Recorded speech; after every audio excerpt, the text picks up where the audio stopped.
Well, hello there, everybody. So I tried a few minutes ago to go live, but since this is my first time doing this, um, it failed the first time, which is okay because when things fail, you just do them again until they actually work. We don't So I have have anyone here quite yet.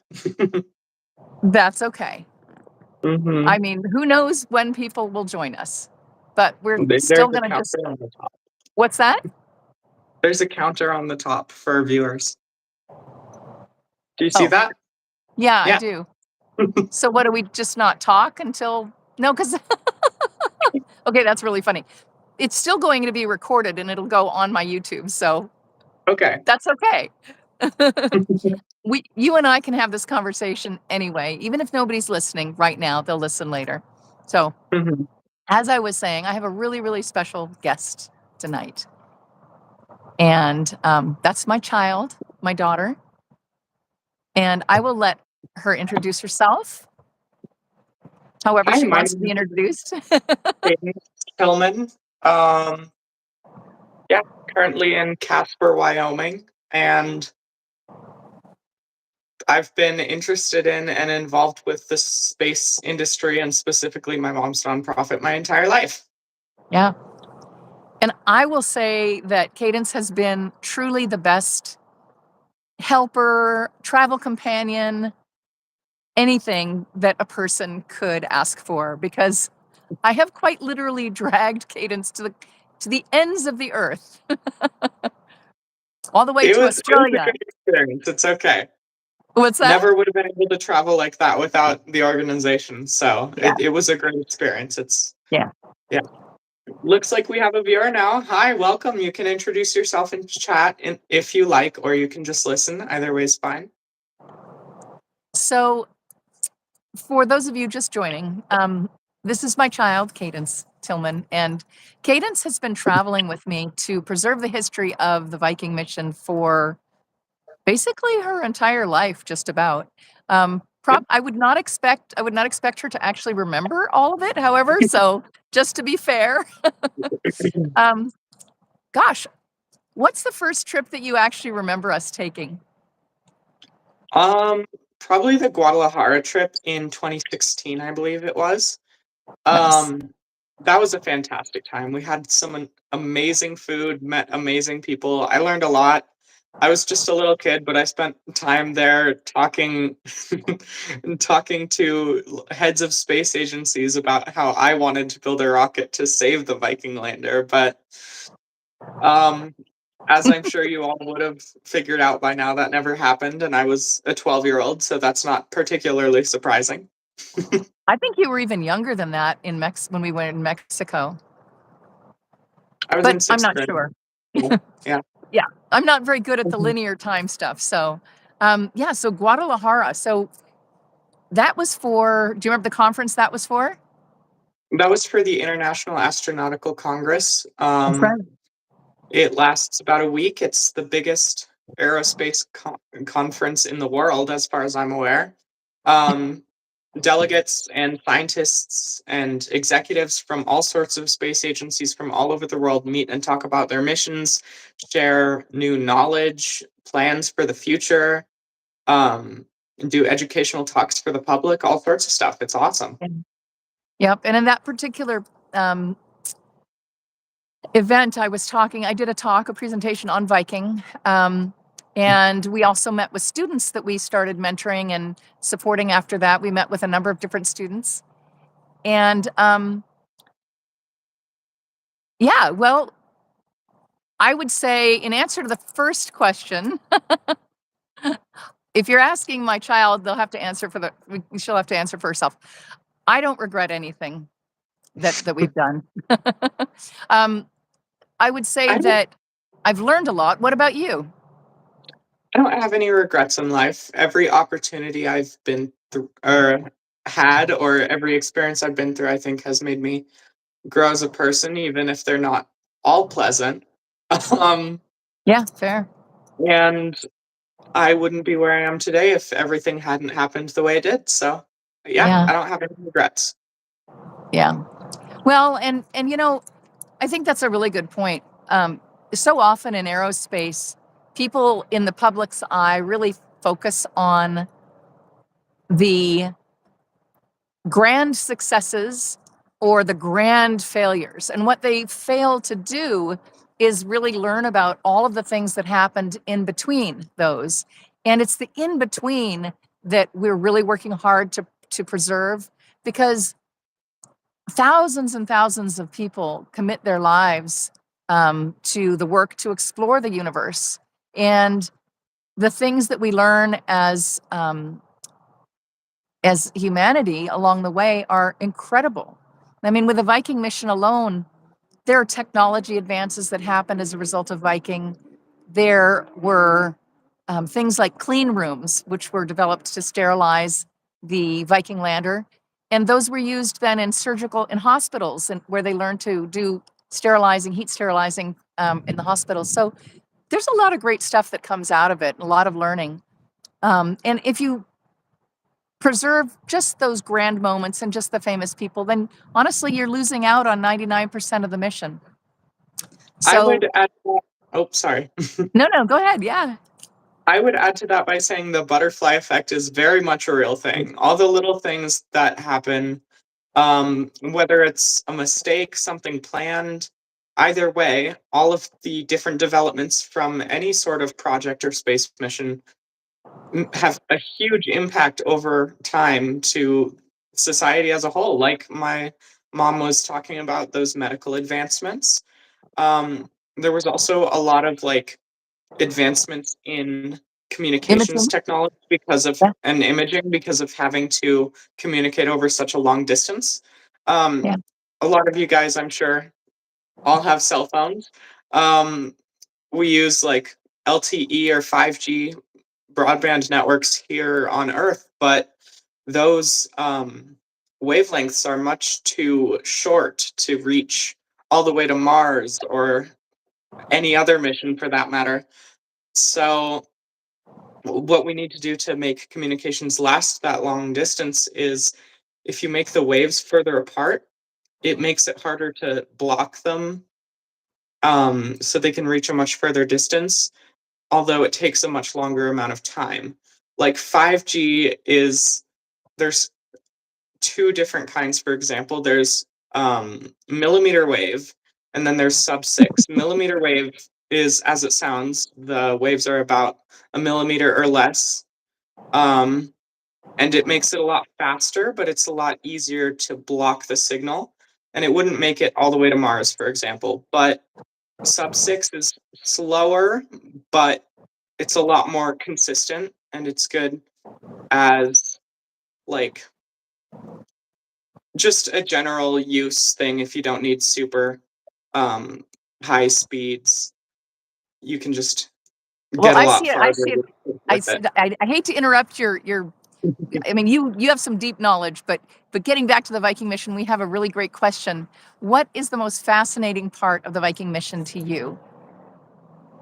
A lot of people talk about like the things that happened during the mission, but I'm a lot more fascinated by the aftermath and the before stuff. I don't know, like the Mariner orbiter and how they chose like where they were going to land and just the process of designing the mission based on the very little information we had at the time was absolutely fascinating. If you guys don't know anything about it, I'd highly suggest looking into it in your free time if it interests you. Yep. Um, We've got an yeah, online exhibit that you guys, any listeners, can actually look at, and there's a lot of detail in our videos on our YouTube channel. So yeah, go to our website and you can learn a lot about the Viking mission there, and there will be more. But yeah. what about our travels together? So I mean, you followed me like on the Guadalajara trip. Do you remember playing those video games with the head of the Mexican space agency? I do. Yeah, if I it was a very early implementation of virtual reality technology. We were using it to like simulate flying a drone around on Mars, and I believe that was some of the technology that was later introduced for the newest Ingenuity project. Um, Do you know if that's correct?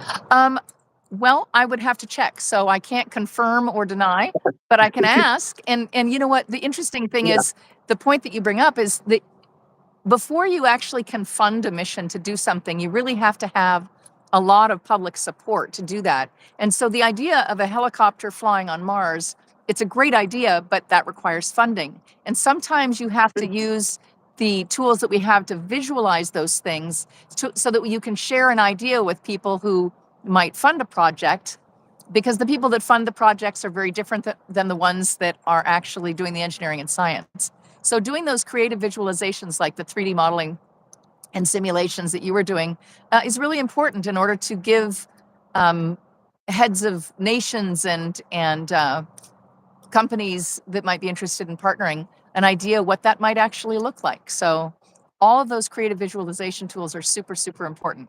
Plus they're kind of fun, huh? I think especially now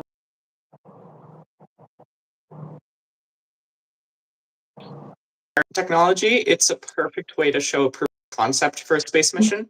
I know when I was younger too, my robotics had someone come in and do a talk on how they were implementing VR for like astronaut training and stuff too. And we actually got to do a simulation of that on some headsets that they brought in, and s- it's just a great technology for education, for like showing what's possible that we haven't developed yet. It's got so many powerful uses. Yeah, definitely. So, so back to the Viking. Do you remember Mhm. this? This is an obvious question to you, but do you remember your grandfather talking about Viking to you? Yes. Ever since, well, as long as I can remember, I would presume ever since I was a very small child, my grandfather, James Eugene Tillman, would spend hours and hours talking with me about his work on the Viking, how he worked with all sorts of amazing people from all across the world. As I'm sure a lot of you would imagine, it takes a lot of collaboration and teamwork to make a space mission possible. Um, he worked with people in Russia, Finland, Denmark, Yeah, all sorts of people from all sorts of different backgrounds, and you need all those different people to make something truly great happen. absolutely. And did he ever tell you the story about how the Viking mission was going to end? Because NASA had follow-on missions. They had the Voyager mission, and they had the shuttles that they were planning, and a Helios mission that was going to study the sun. Um, and then your grandfather said, "Do you remember? Did he ever tell you what he said?" I don't remember the exact words, but I know he bought the lander. Well, that was a different Yeah, that thing. was a different. But your lander, he bought off the surplus list when they were going to scrap it. But he took over all the research, running it from his Right. office at the University of Washington with a very small. Um, I believe he was still having international collaboration with it Yeah, at that point, with processing the data and stuff, because as brilliant as he was, he didn't know everything, and you need all sorts of different expertise, not just an electrical engineer slash meteorologist. that's right. So he actually, a couple of really, well, not a couple, but a number of really smart astrophysicists and young grad students got together, and um, one of them started what was called the Viking Fund. His name was Stan Kent. And I spoke to him yesterday, actually. And the Viking Fund raised enough money with the public and sci fi authors and scientists and engineers and people all around the world. They raised enough money to show NASA that Viking was that important to keep alive. And my father, Cadence's grandfather, basically went to NASA and said, "You can't shut that down. My instrument's still working," which obviously they could have. But what that fundraiser did was show NASA how important Viking was. And because they kept, because they were not able to keep it going themselves, all those funds went to what was called became known as the Viking Computer Facility, which isn't particularly creative, but that was my father's name for the Viking project at the University of Washington that he then ran for almost another 3 years.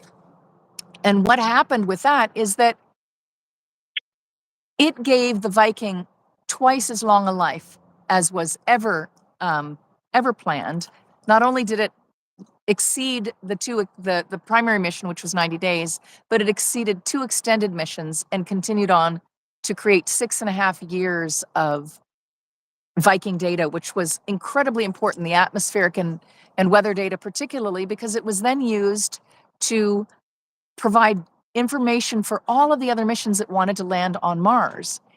If you don't have a long-term data set, you can only get a general idea of what might be happening, because we didn't even know then if the cycles on Mars were going to be the same. Are they annual? Well, what is a year on Mars? Like, who knows, right? So they Yeah. discovered stuff because of that. So I would love to point out too that it set an amazing precedent for longer term missions in the future, because at that point we'd had very few missions that had lasted longer than that. Like even like missions to the moon or like just manned orbits around. Yeah, that's a really good point. But especially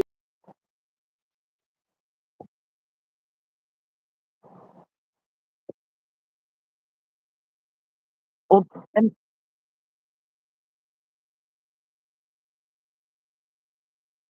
seriously well, and it,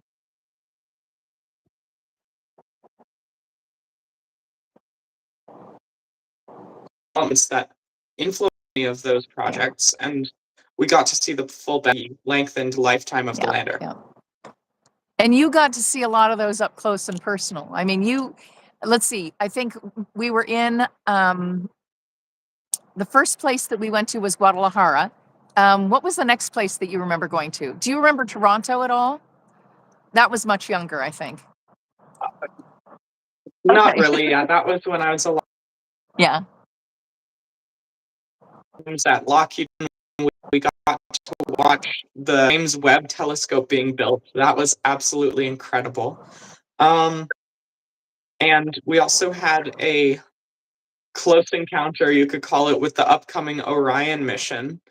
Um, we saw one of the capsules in, I would say, a half constructed state when they were still doing a lot of tests and stuff. And it was really cool to watch that process Yeah. of trial and error. And I think something that I've heard my mom say a lot that resonated with me is like, even with these missions, when something went wrong, there was always a way you could learn from that and make it work better the next time. And our we just had another question, and I don't know if you remember because you were younger, but you had an opportunity that I don't think anybody else, any other young person has had before. Um, do you remember operating the Hubble telescope? Very vaguely, I think I was around 7 or 8 years old. Yeah.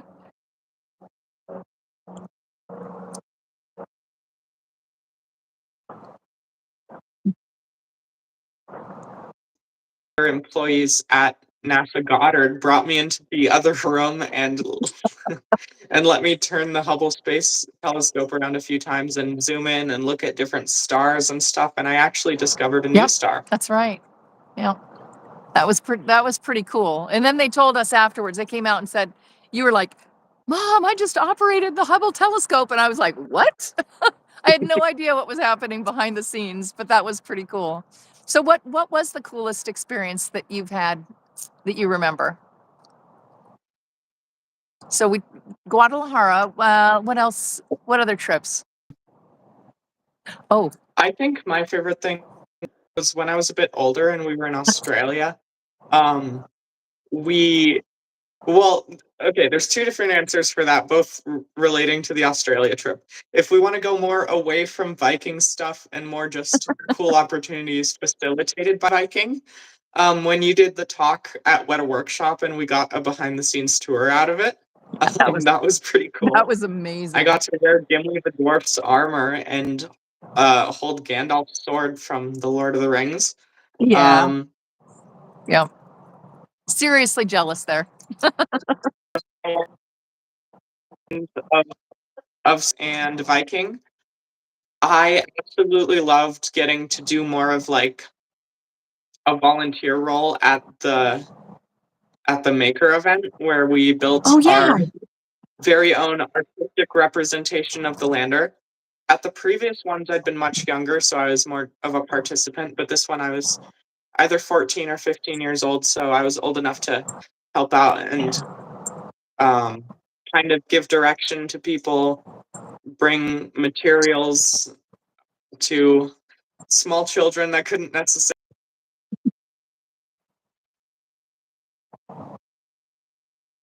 and educate all sorts of people from all.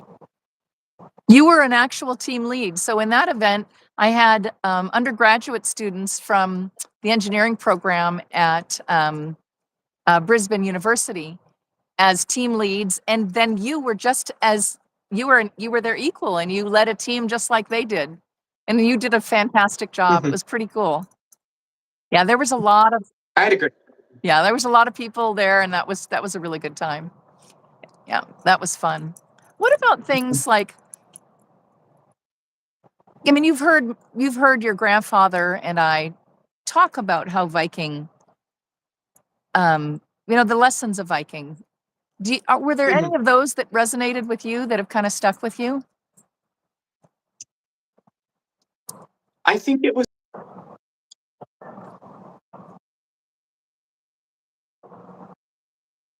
international Mhm. collaboration, a lot of more modern Yeah. missions.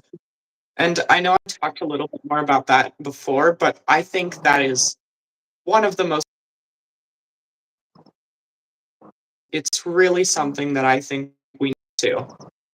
There's a lot more distrust of people that we perceive as unlike us or foreigners or like just general aliens or not You mean space like your aliens, but grandmother? concept. Yeah. Yeah, Yeah. That's a really good point. I think that I thi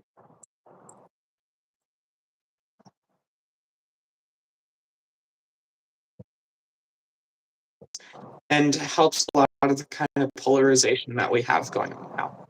yeah. Yeah, I agree. I think and actually that's in our statement too, right? So inspiration, collaboration, and education are our three mottos, and you are 100% right. I think that everything is better when you collaborate, and the more different, diverse perspectives that you get on things, the more potential ideas that you have, and the more ideas you have, it's like an ingredient. There's the old story about stone soup, and stone soup worked for stone soup, but if you have more ingredients that you can choose from, like being that analogy for ideas, you can come up with much greater um, end results. And so I think that's a really good point. That's a really good point. Thank you for sharing that. What about the Of universe? course. Like, what does it even mean to go to space? How do you feel about when you were?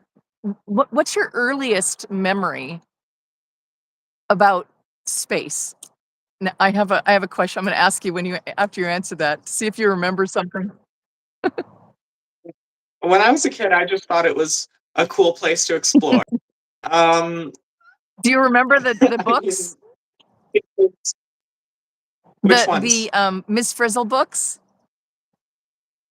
Oh yeah, the Magic School Bus. I loved those. I learned about the planets from a combination of those.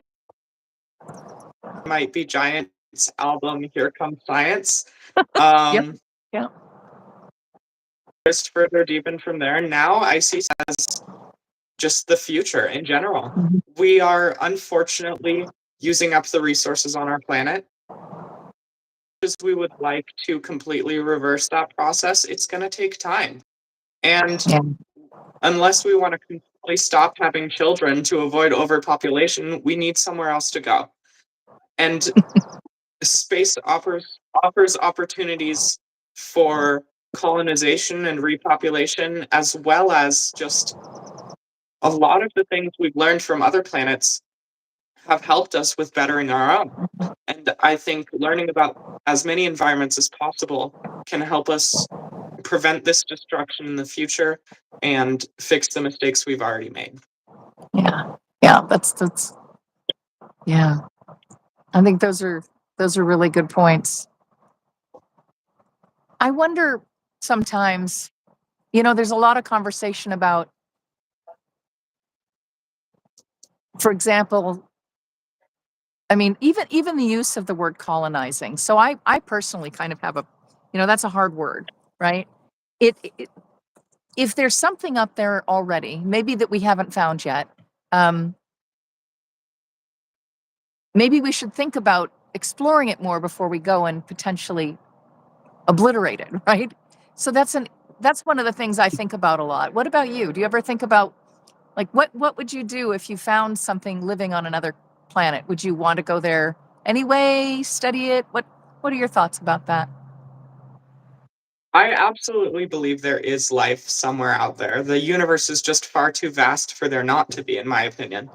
Um, and I think if, as far as colonization in the near future goes, I think it would happen somewhere relatively near to Earth. And Mhm. as far as we can determine, there is no intelligent life within our reach currently. So I think that kind of expansion is ethical and fine at the moment Mhm. based on our current knowledge.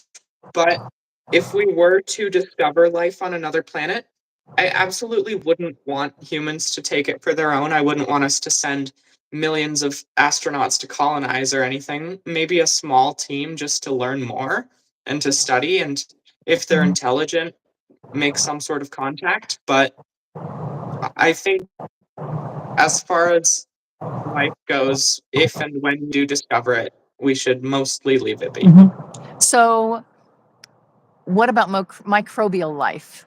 Let's get philosophical. Um, I mean, I does think microbial life before have a we right to live? absolutely. Yeah. I think before we decide, um, if we were to decide to colonize a planet to live on as the human race, we would need to learn about, well, if there was microbial life, obviously, we would need to learn about how it impacts the ecosystem, what sort of dangers exist to it, and how we could work around it safely, Mhm. um, without causing the same kind of devastation we've caused here. Yeah. Yeah. Fair answer. Fair answer. It's you've had the good fortune and some trials. I know that one of our trips was pretty exciting in a way that was not so great. Um, the infamous Buster trip. Yeah, that Yeah, was that rough, but that was kind of rough. we That was kind of managed. rough. But what do you think about, just in general, the fact that I brought you along with me? I think overall it's definitely been a good experience. I've been introduced to many cultures I wouldn't have otherwise had the opportunity to be a part of up close and personal. Um, I've met a lot of wonderful people I never would have met if I just stayed home while you flew around the world to to do your education.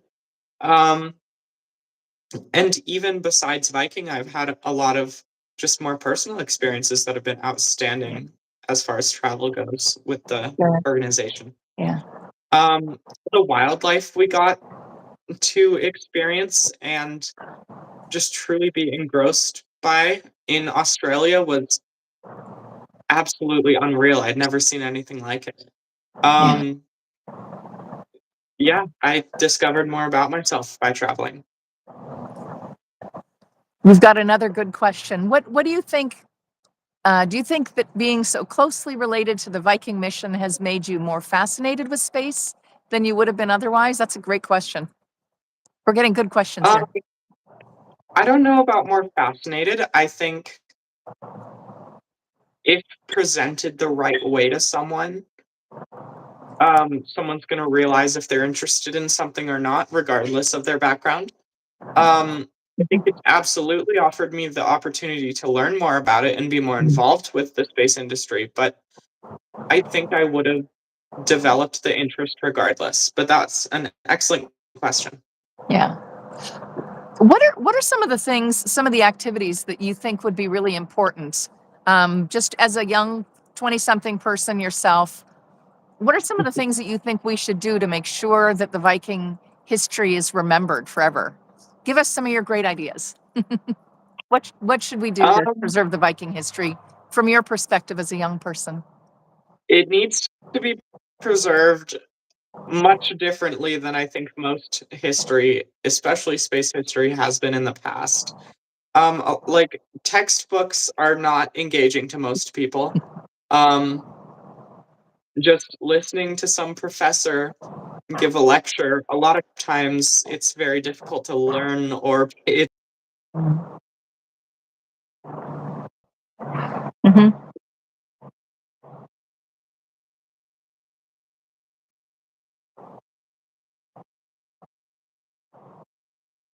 Hmm, I think this is kind of boring.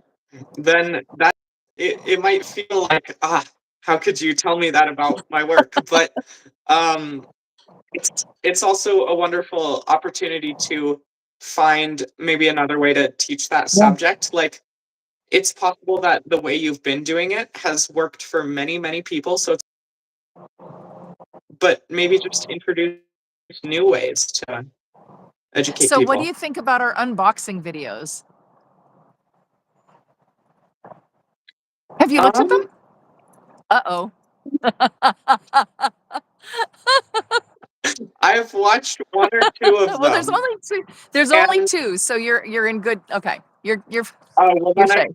I've either watched half or all of them, and from my experience, I think it's presented well.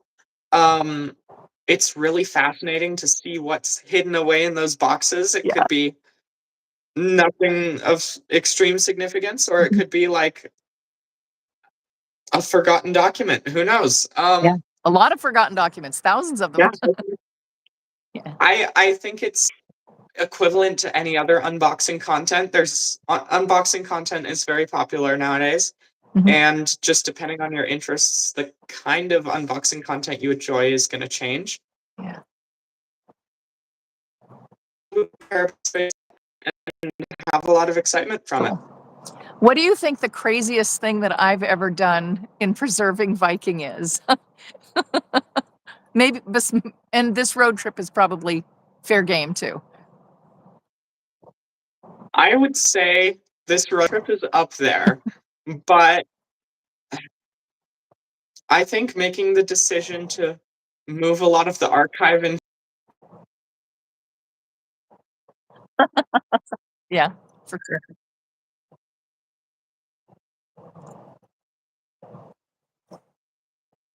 work and home separation, like Fair enough. Fair enough. Yeah, it's a good way to keep an eye on it, though. So, what do yeah, you think about the idea of the maker events? You said you enjoyed the one that you were leading. I enjoyed them as a participant when I was younger too. I think it's an amazing way to get people who maybe aren't as interested in space, like maybe help them realize, oh, there's ways that I can contribute to this too. Like Mhm. especially artists, woodworkers, metal workers. Um, Artists.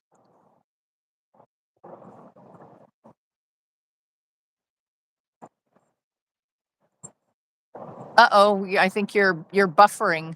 We're losing you. Oh, there you are again. Hi. I, I yeah, I think as you're camping, you might not have the greatest Actually, reception right now. I've got full But bars what on I was saying 5G. is I'm like, good here. okay. Well, what I was saying is, artists, creatives of all and people who like to work with metal or woodworkers, all sorts of people can get involved with Yeah. space through a creative sort of event like that. Mhm. Um, Even people that don't necessarily like to get their hands dirty, they can see a piece of scrap and be like, hey, come over here. You can use this as this instrument or something. Like even if they aren't as interested in the construction aspect themselves. Yeah. It's just a great way to involve people from all ages, levels of knowledge, and interests. Well, I'm glad to hear that. Those are because some of my they're some of my favorite events too. So I'm actually very glad to hear that. I think you need to do another one. I think I should. I think I should. Yeah. Yeah. I think that it's probably about the right time. So any of you guys that are Yeah. listening, we did one we've done them in Mars, Pennsylvania. We've done maker events in Brisbane, Australia. We've done them in Oregon. So if somebody out of the Oregon area wants to do a Mars maker event with us, you can definitely nominate and find a sponsor. And that's what happened, how we got to Mars, Pennsylvania, actually. The city of Mars, Pennsylvania sponsored us, and we flew out there and did a Mars maker event, and it was pretty darn cool. It's pretty fun. Yeah. Yeah. So I know it's pretty non-traditional too. I mean, the way,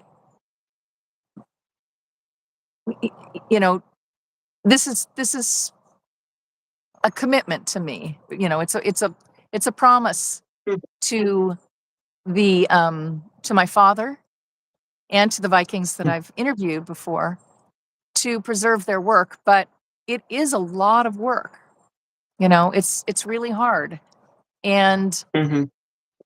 Trust me, I've moved those thousands of pounds of boxes. I know it you've moved. is. Yes, you have. Um, but I think that one of the things, I have people ask sometimes, why are you doing that when you're not paid? And the answer is because if I don't do it now, it won't happen. And if It's you the think love of the about game, baby. what's that? Nothing, I made a Oh, joke. if you think about some of the earlier missions, oh, there's a dog walking by. Now our dogs have gotten their attention. Hang on a second. Come here. Come here, little naughty pants. Hey, don't bark. Come here. Hey. So you can It see my seems like traveling someone in chat companions. knows a museum. What's that? Knows it seems like someone in chat knows a museum that might be willing to host a maker event. Oh, If you fantastic. can put the name of the organization in the live chat, then I'm sure one of us can reach out after the stream ends and make it Oh, happen. definitely. All of our maker events are in person, so I have to be there in person. But we could definitely send us an email and we'll arrange. We'll talk about that and see if we can make that happen. I think it might be doable. Um, so what are some of the? I mean, to me, first of all, I just want to say thank you because I know that being dragged around the world isn't always what a child wants, even if you get to operate this Hubble telescope. But it's important to me to say thank you to you because you're not just my child, but you're also an inspiration to me. And I've learned a lot by doing these things with you. I, believe it or not, I watch you and I pay attention to you at these events.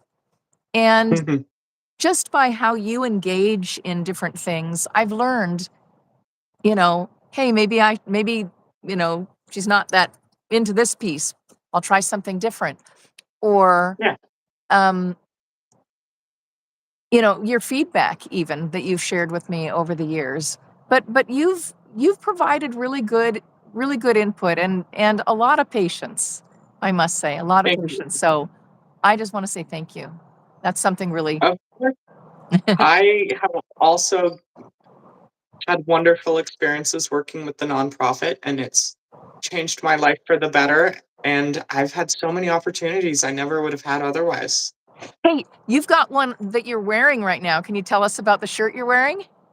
Oh yeah, so this shirt was made by a woman who worked Jean. for Uh-huh.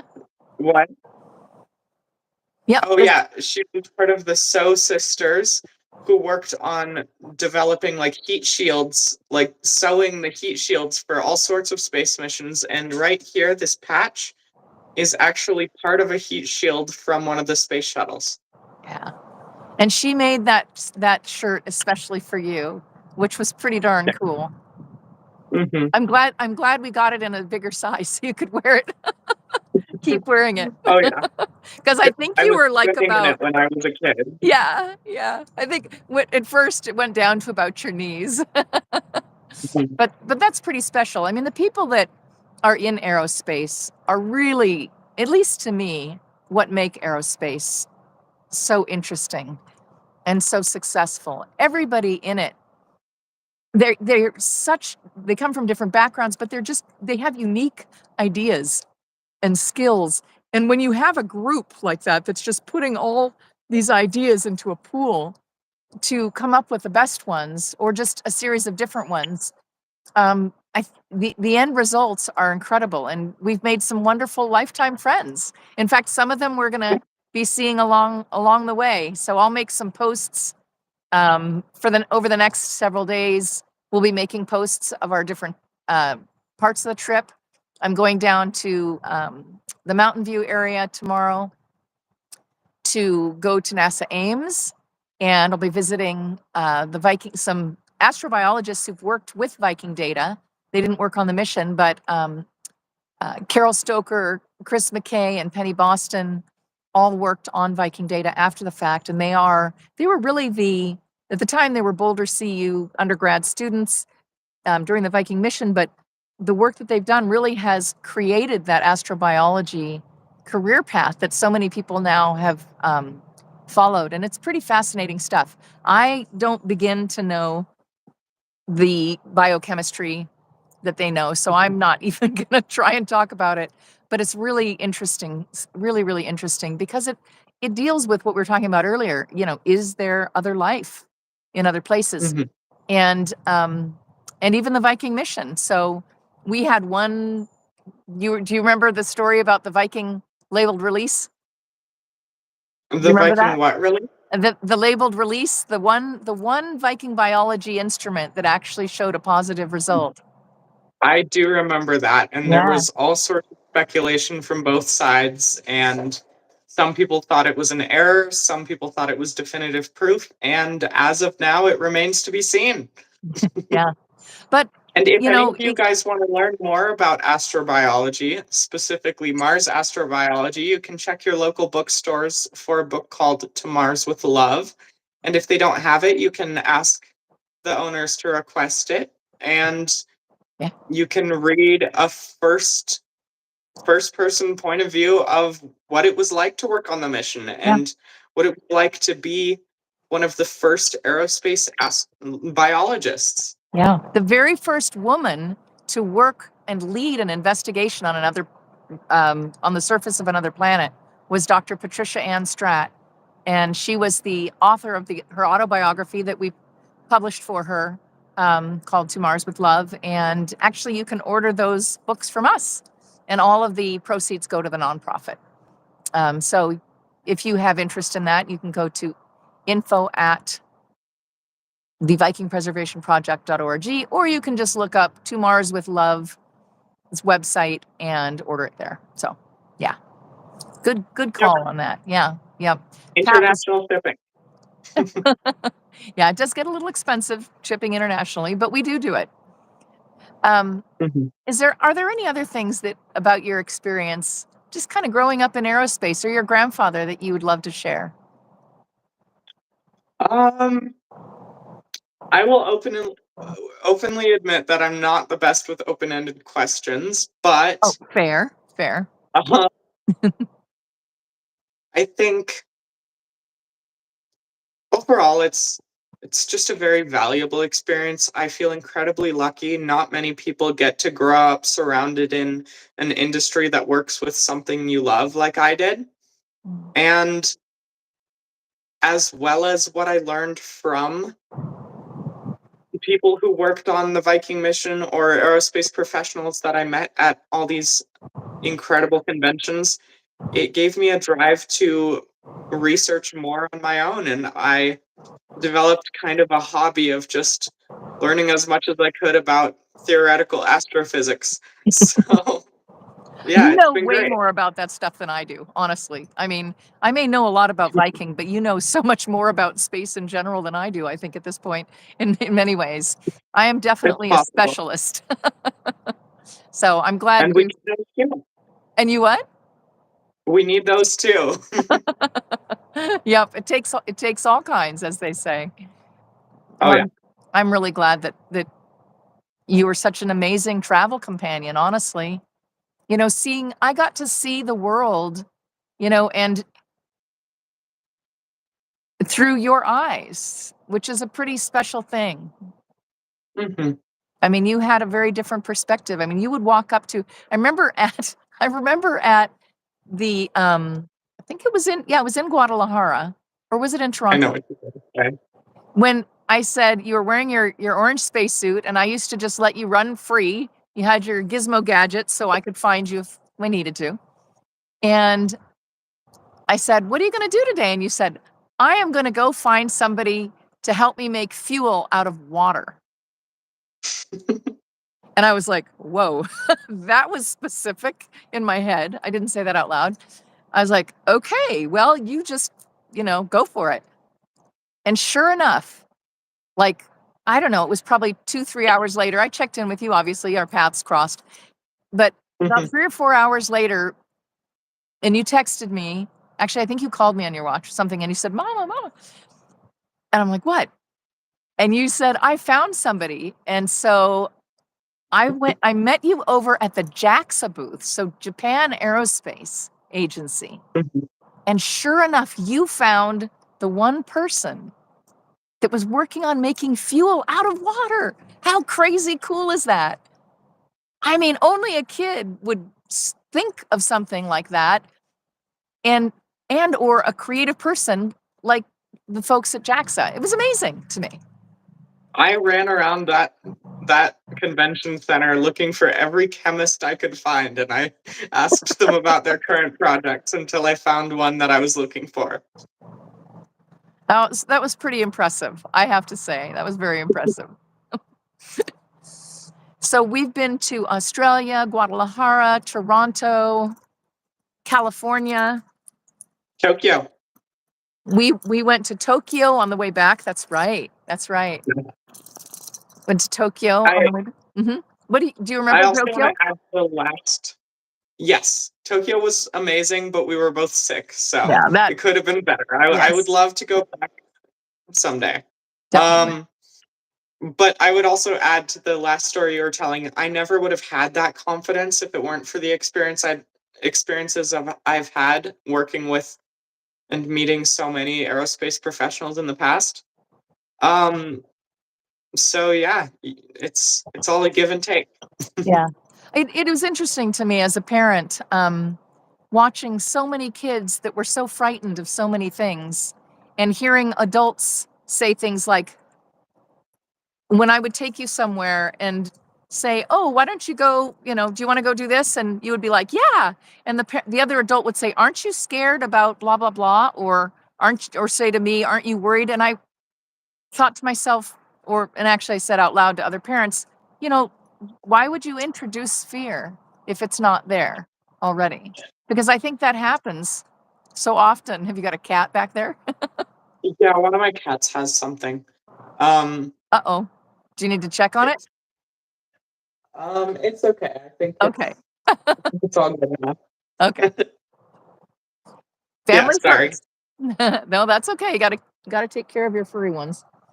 So, but again, just seeing so many kids so frightened. The one thing I think that was the most important to me as a parent was just that you not grow up to be afraid to try Mhm. things, afraid to talk to people. And you were amazing. You would talk to anybody, and you know the people that met you were so impressed because you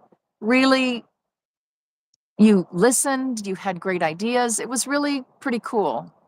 It was really pretty cool. So I'm proud of you. Well, I was a probably overconfident kid, and I think people underestimate what an overconfident kid can do with that confidence.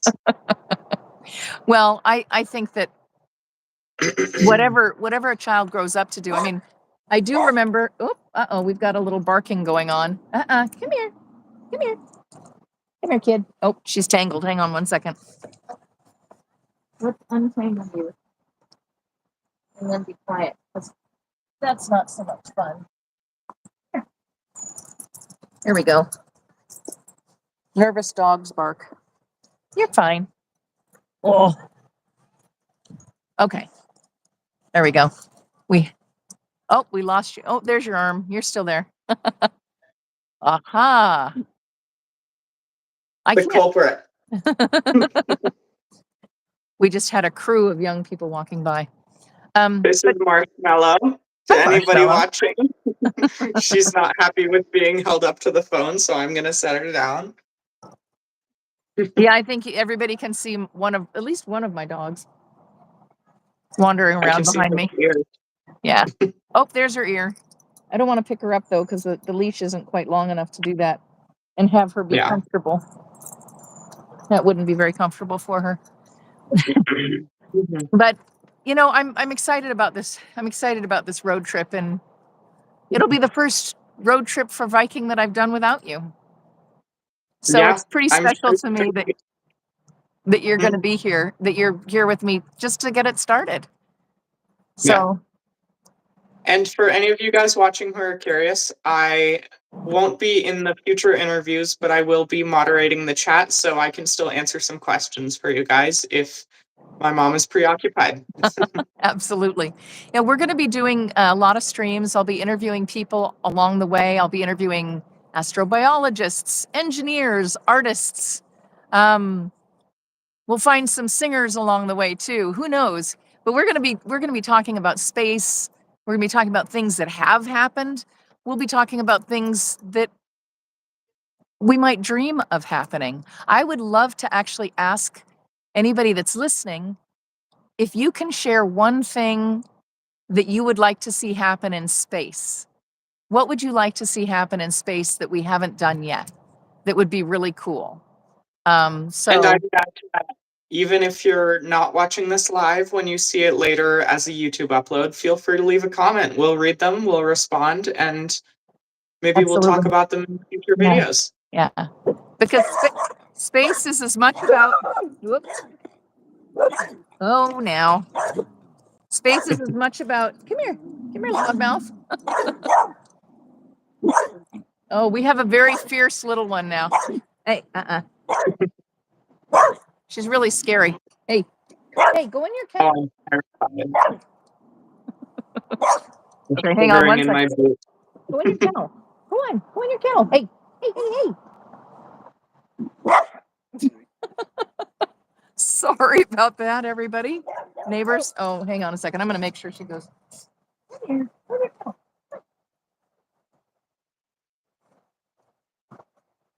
Here. Let's not scare everybody. Okay? Here. You're all tangled up. This is called.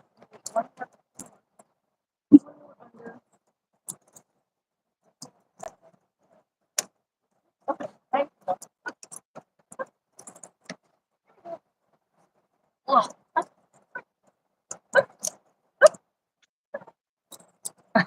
It's like, oh, lift me. Lift me.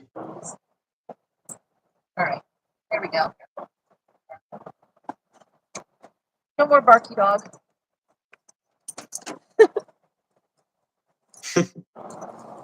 She doesn't want to jump up there. She wants to be lifted. It's kind of funny.